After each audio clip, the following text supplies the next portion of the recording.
Let's cross to Glasgow now, not London, where the Sky News contributor and the News Corp European correspondent Sophie Elsworth is reporting from. Great to talk to you, Sophie. The weather looks great there in Glasgow early in the morning. Been any repercussions from the Australian election result in the UK? Well, Chris, it certainly made a lot of headlines over here. The newspapers saying this shock result, the decimation of the coalition.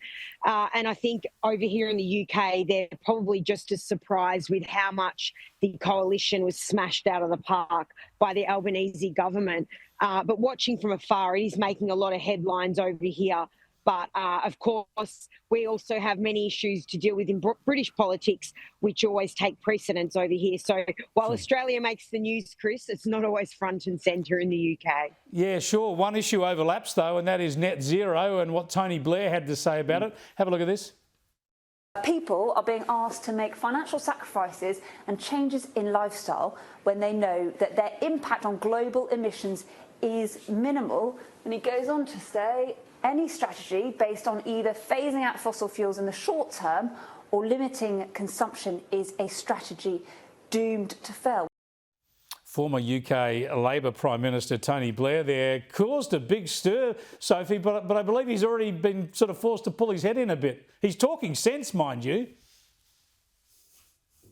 Well, I think a lot of people are agreeing with him, Chris, in the UK, but this was certainly a comment that the Prime Minister, Sir Keir Starmer, wouldn't have been too thrilled about.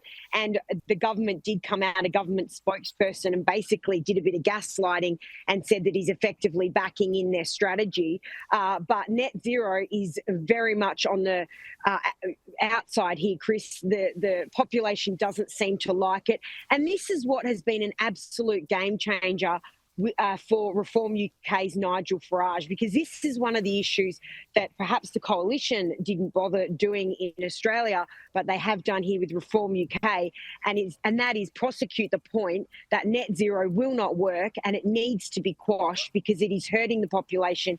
It is costing them more to move to this green dream.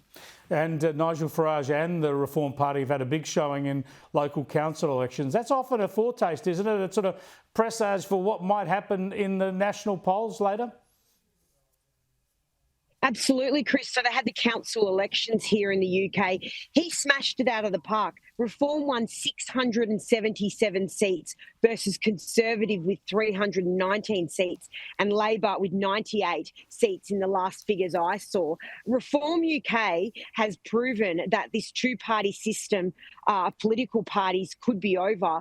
And there's polls out every week here in the UK, Chris, showing that Reform UK is absolutely climbing in popularity. Nigel Farage, in one poll I saw last week, is tipped to be the next Prime Minister, Unreal. Well ahead of Keir Starmer. They have all the momentum, Chris. Incredible stuff. Thanks for joining us, Sophie. Sophie Elsworth there, live from Glasgow. She's off to Rome next as the conclave gathers there at the Vatican later in the week, so we'll keep an eye on that too.